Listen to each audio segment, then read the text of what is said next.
That means the water's deep. Don't cross up there. If I wouldn't have been on a trail, they would have found my body out there. There's a bear out here. Get your rifle, get out here right now. And sure enough, there was the biggest black bear that I had ever seen. This is what it's like in springtime in Alaska for a bear hunt.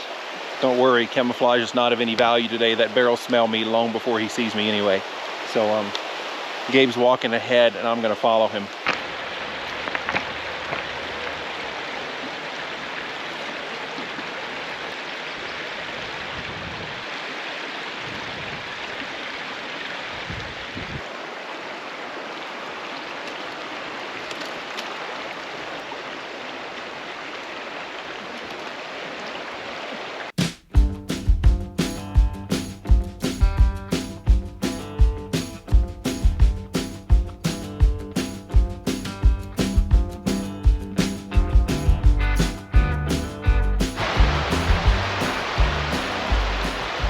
We're looking for bears, and we're taking you with us with Living My Alaska.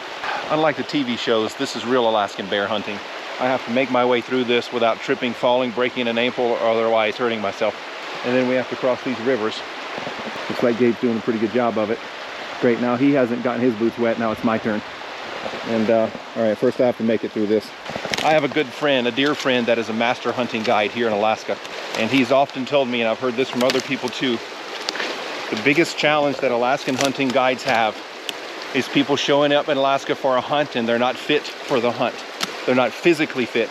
They have all the gear they can buy because they've got money, but they're not physically fit and ready to endure this. And to be honest with you, neither am I. But we're doing it, we're taking it easy. Hunting in Alaska is an endurance sport. I almost twisted my ankle right there. That right there will catch your ankle and turn it. And once you break your ankle, you're stranded out here unless you have a buddy to help you out. Be careful. Making our way through here. I love the sound of springtime in Alaska.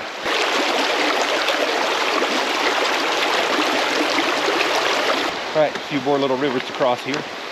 Did you guys see where Gabe crossed? I was too busy yapping, I didn't see where he crossed. I think we can go across right here. So here's essentially a pro tip from crossing enough rivers. That is deep water. You know it's deep water because it's rushing hard and there's no ripples on the surface. Don't go in there. Shallow water looks like this. You can see the rocks and you can see the ripples. When you can see heavy ripples like that over heavy moving water, you usually can assume it's not too deep.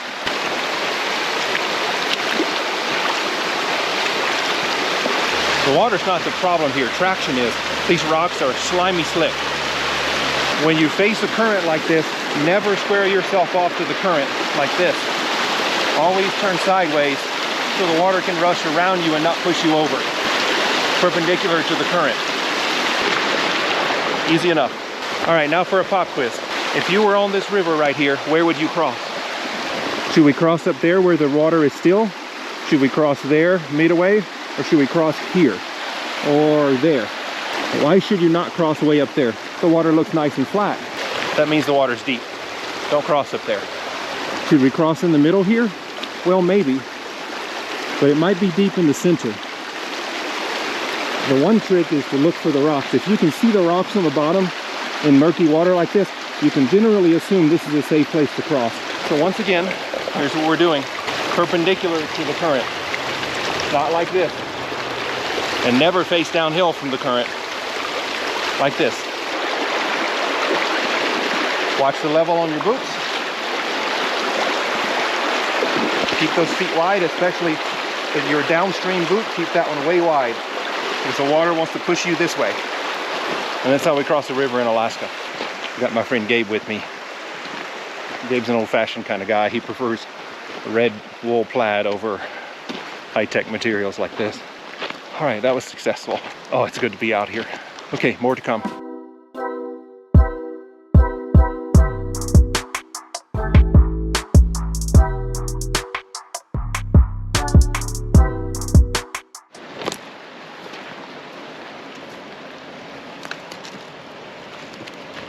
It is hot. Yeah, it's hot, man. What a nice day. It is. No bears. I think they don't like this heat. Well, I don't blame them. Do you remember that first bear hunt?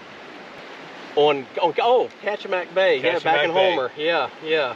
That was, shoot, the beginning of COVID, 2020, 2020. Yeah, about 2020. About 2020.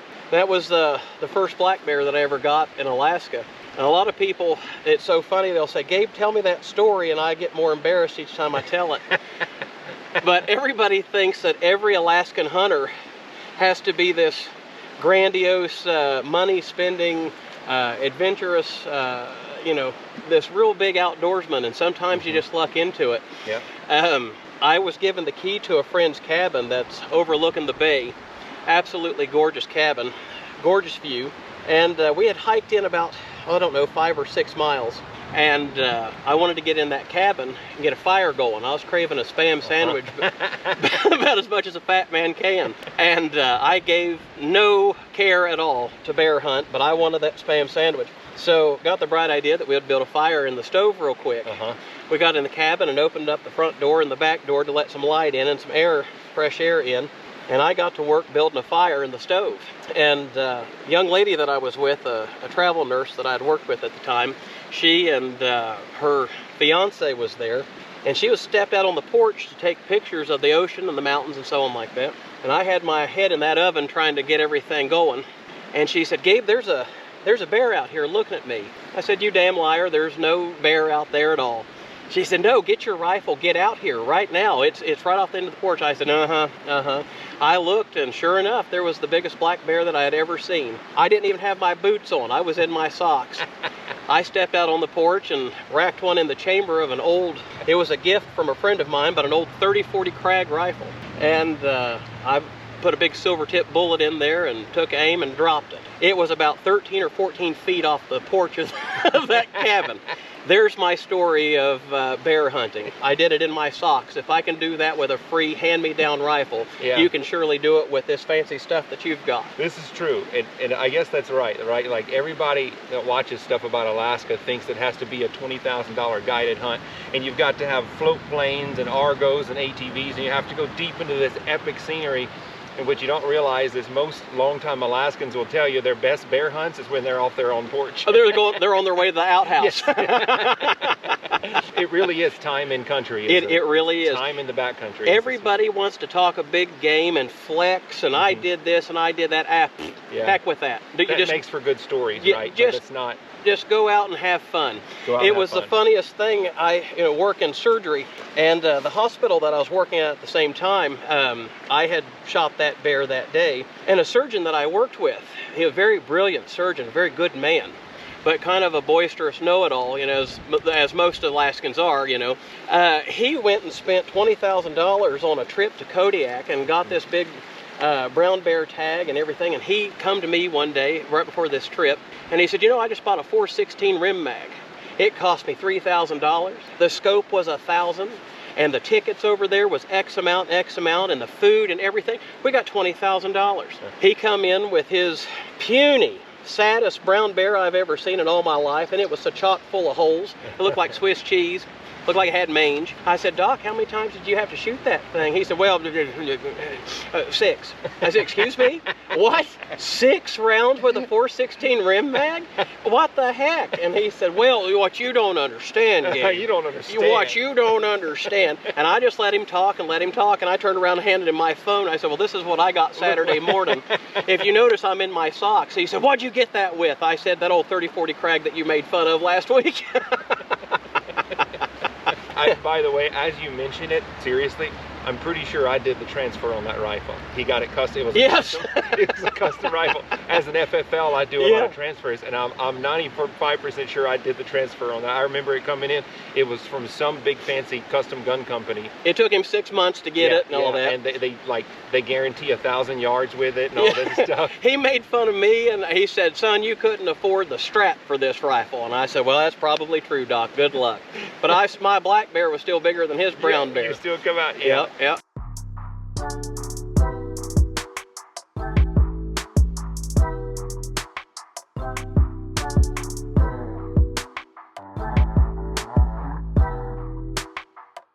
What's What's that you're carrying now? This is an old single shot. It is a 3240 Winchester falling block. It shoots a 160 grain bullet somewhere around 1,500 feet, maybe 1,400 feet. Yeah. It is smokeless. It's not black powder, but it's got a big bull barrel and it's exceptionally accurate, especially with that peep. And it's got a flip Pope style peep there and there.